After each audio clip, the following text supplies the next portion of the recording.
Thursday's Mail, and Rishi Sunak has been cleared of any wrongdoing by the watchdog, but I don't think it's going to save his reputation.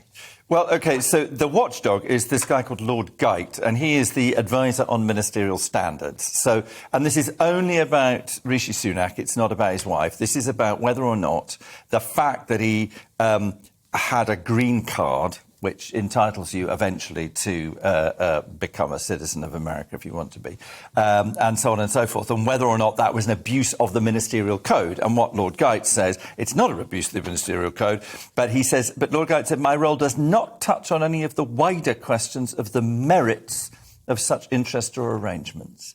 And you do think it was a bit foolish, weren't you, really? And it reminded me, really, I mean, I just thought of that joke, you know, the Englishman, an Indian, an American walk into a bar and the barman says, your usual Mr Sunak? Ta-da! Very good. There's more swearing.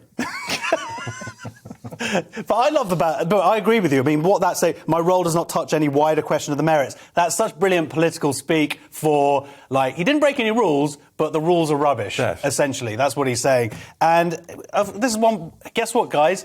The super rich can do whatever they want. Yes. It's a surprise. It's very English, that, isn't it? I'm not saying anything, but they can pretty much do anything. He didn't break any rules. But I do also like, they keep on going about the smears against his wife being, her tax. They weren't smears, they were facts that were released. So every time they keep on saying about, the smears about his wife, no, she was living in Downing Street while she had non-dom tax status. That's not a smear, that's a fact.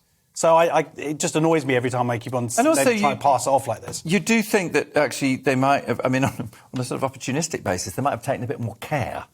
Yeah. It's all very well. I can't believe this thing, we checked, and it's in the rules. Yeah, but that's not the point. Yeah. The point is, how do we feel about it in terms of the lack of trust that there is at the moment?